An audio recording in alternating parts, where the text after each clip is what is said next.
Whoa! How about that? Plaza Hotel. On a sunny afternoon, a man named Frank was released after serving 14 years in prison. Once a powerful mafia boss who controlled numerous illegal operations in New York City, Frank returned to the outside world only to realize that his power had all but vanished. Drug gangs from Colombia and China had taken over the drug and prostitution markets, eliminating all of Frank's former associates. In another part of the city, Emilio, a Colombian kingpin in the prostitution business, had just left one of his establishments when he was suddenly attacked. A burst of gunfire rang out, killing him on the spot. The assailant left Emilio's lifeless body behind as a warning. At the same time, a news article reported that Frank had been released from prison. In a nearby hotel, a man named Jimmy was negotiating a drug deal with King Tito, one of the Colombian drug lords. However, Jimmy talked too much, which irritated Tito. Suddenly, Tito raised the price by 10%, catching Jimmy off guard and leaving him with no other option. Reluctantly, Jimmy had to hand over a suitcase full of cash in exchange for the crates of goods. However, when the suitcase was opened, it was filled with nothing but sanitary pads. In an instant, while the others were still confused, Jimmy quickly pulled out a gun and shot King Tito and his men dead. After taking out the Colombian group, Jimmy and his crew declared that they would be seeing Frank again soon. At another hotel, it became clear that Jimmy's crew was behind Emilio's assassination. Frank also showed up and was welcomed back by their boss. Jimmy reported that both Emilio and King Tito had been eliminated according to plan. They had also seized all the assets and money belonging to the two drug lords. Jimmy then informed Frank about an upcoming meeting with a middleman named Delicio who was eager to meet him. Frank got ready to head to a luxurious meeting location where he was welcomed by a group of lawyers, several politicians, and a district judge. Frank then met with Delicio in person and asked him to arrange a meeting with a drug lord named Clay. Frank pretended that he wanted to restart his business operations. After Delicio left, Frank took his advisor, Jennifer, for a walk through the subway system. Meanwhile, Delicio headed to a casino to meet Clay, who was enjoying himself with friends. Delicio relayed Frank's message, but Clay immediately rejected the offer. He even mocked Frank for working with drug lords from a rival gang and stated that he only wanted to do business with the Colombians. Clay quickly dismissed Delicio and told him to deliver the rejection back to Frank. The story continues on a crowded subway car where Frank and Jennifer are having a pleasant conversation. Suddenly, three thugs approach, deliberately trying to provoke Frank. But when they catch a glimpse of the gun hidden under his coat, fear flashes across their faces. Instead of reacting with violence, Frank shows generosity. He hands the thugs a stack of cash and invites them to meet him at the hotel after they're done. Later, Delicio informed Frank that Clay had agreed to a meeting. Frank and his crew quickly arrived at the location. During the meeting, Frank declared that from now on, all business operations had to go through him. However, Clay firmly refused to cooperate. Without hesitation, Frank pulled out a gun and shot Clay dead on the spot. After killing Clay, Frank began recruiting his former associates to help him rebuild his empire. Frank later went to see the mayor and asked why the funds for a hospital in the Bronx had not yet been released. However, the mayor responded that the budget had never been approved and challenged Frank to raise $16 million himself if he wanted the project to move forward. Surprisingly, Frank accepted the challenge, even though his lawyer advised him to drop the matter. While Frank was having a drink at a bar, three detectives, Tommy, Roy, and Dennis, suddenly showed up and escorted him away. His lawyer tried to intervene but was ignored. The detectives took Frank against the flow of traffic to avoid being followed or leaving any trace. They took Frank to a deserted alley where a wounded and unconscious man named Enrico was lying. The detectives suspected that Frank was involved, but he insisted he knew nothing about it.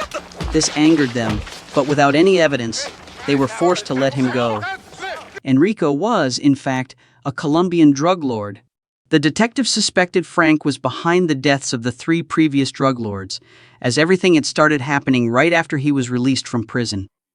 Meanwhile, Delicio had a secret meeting with Wang, a triad boss from China, at a movie theater to deliver a business message from Frank. Wong insisted on cash payment for a 220-pound shipment, fully aware that Frank couldn't afford it. Delicio suggested arranging a face-to-face meeting between Wong and Frank so they could negotiate and find a mutually beneficial solution. The next day, Jimmy stopped by a fast food restaurant.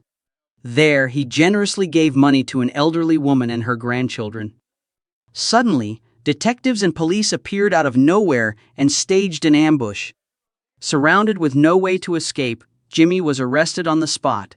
He was charged with the murders of several Colombians, with Enrico's testimony used as evidence against him. Meanwhile, Frank visited a struggling hospital in the Bronx that was in desperate need of government funding. He brought up the proposed deal with Wong again, but the two still couldn't agree on the price of the shipment. Frank suggested a partnership. They would sell the shipment together and split the profits to help the hospital. However, Wong remained adamant, insisting on full cash payment. When Frank returned to the hotel, he received the news that Jimmy had been arrested. Determined to rescue him, Frank ordered his crew to take action that very night to ensure Jimmy's release. Jennifer and the team were assigned to carry out the mission. They successfully broke Jimmy out of custody. When the three detectives arrived at the scene, they were furious to find that Jimmy had already been freed.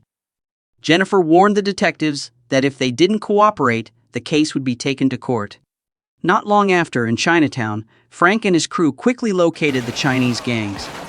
They launched a swift and brutal assault, wiping out every member of the gang. After the massacre, Frank captured Wong and forced him to reveal all of his assets. Things only got worse for Wong despite handing everything over. He was still not spared and was dealt with shortly afterward. A few days later, thanks to Frank's generous donation, the hospital in the Bronx officially opened to serve the public. The news infuriated Detective Dennis. He believed that Frank had now become the king of New York, while they, the detectives, were stuck doing boring, pointless work. He felt that the legal system was biased in Frank's favor, as Frank had too much money and knew how to exploit the law to avoid getting caught. Dennis proposed a bold plan to have a group of detectives attack Frank, making it look like a gang war. However, Roy disagreed with the plan, but Dennis ignored his objections. One night, at a lively nightclub, Frank's crew was enjoying a party while Frank was occupied with a phone call. A little later, Delicio arrived with a drug lord from Los Angeles. The man knew that Frank was in possession of a 200-pound shipment from Wong and wanted to buy it. However, he couldn't pay the full amount up front, so he proposed to pay half now and the rest after selling the goods in Los Angeles. Frank refused and insisted he would only sell if the full payment was made immediately. In response, the man asked to inspect the shipment first. Suddenly, just as he stepped outside, the man pulled out a gun and shot one of Frank's bodyguards dead, revealing that Delicio had secretly been working with him. Moments later, a group of armed men stormed in, triggering chaos and a violent shootout. Amid the gunfire, Frank quickly helped Jimmy escape. However, one of the attackers clung to their car door. As Jimmy tried to knock him out, they realized he was a cold, ruthless cop. Frank immediately grabbed a fire extinguisher and brutally attacked the man.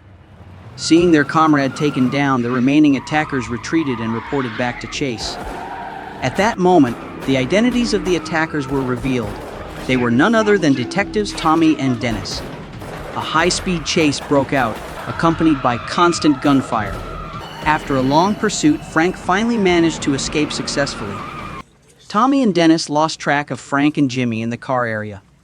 While they were searching, Frank suddenly rammed his car straight into theirs, causing a violent crash. Taking advantage of the chaos, Jimmy opened fire and then fled, beginning the final escape. Seeing this, Tommy immediately jumped out of the car and chased after Jimmy, while Dennis checked the wrecked vehicle but found no sign of Frank inside. Beneath the bridge, a gunshot suddenly rang out, hitting Tommy. Jimmy didn't stop. He coldly fired several more rounds, leaving Tommy critically wounded. However, in a sudden twist, Dennis appeared and fired multiple shots at Jimmy, killing him on the spot. Dennis rushed to Tommy's side, but despite his efforts, it was too late. Tommy didn't survive. Overwhelmed with grief and guilt over the loss of his partner, Dennis fell into a state of despair. Unable to bear the atmosphere of the funeral, Dennis left the service and got into his car. However, just as he sat down, another vehicle suddenly pulled up. The window rolled down and there was Frank. Without hesitation, Frank opened fire, killing Dennis on the spot, then calmly drove away. He later returned to headquarters, where he confronted Delicio, who had been captured by his men. During the interrogation, Delicio revealed that Enrico had collaborated with the police to take Frank down. He also admitted to receiving $50 million and was promised freedom in exchange for revealing the location of Frank's headquarters. Upon hearing this, Frank immediately ordered his men to bury the traitor alive, along with the blood-stained money. As night fell, Delicio returned home, filled with anxiety only to find Frank already waiting for him. There, Frank openly confessed that he was the one who had killed Clay, who had made $13 million from gambling scams, Wong, a businessman in Chinatown connected to human trafficking, and King Tito, the leader of a child prostitution ring in New York. Frank justified his actions, saying he only eliminated bad people, those who deserved to die, even if they considered themselves enforcers of justice. Before leaving, Frank also threatened to hire a hitman to kill anyone involved in his case. After that, Frank instructed Roy to handcuff him to a chair as part of the plan. But as soon as Frank left, Roy quickly freed himself and immediately pursued him to the subway station. Inside the train car, Frank used a passenger as a human shield. Roy pleaded with him to surrender, but Frank showed no mercy and coldly killed Roy on the spot. Frank then calmly left the station and hailed a taxi. However, it was only then that he realized he had been seriously wounded by Roy's gunfire. At the same time, police had been alerted to the shooting and quickly arrived at the scene. The taxi driver, seeing that Frank was holding a gun, immediately got out of the car and alerted the authorities. Moments later, law enforcement surrounded the taxi. Due to severe blood loss and the extent of his injuries, Frank grew weaker and eventually died inside the car. The story leaves behind a powerful lesson: live a peaceful life, follow the law, and stay away from criminal activity. Choosing a path of crime only leads to tragedy, chaos, and an inevitable end. Being a good, law-abiding citizen is always better than becoming the misguided kingpin of a criminal underworld.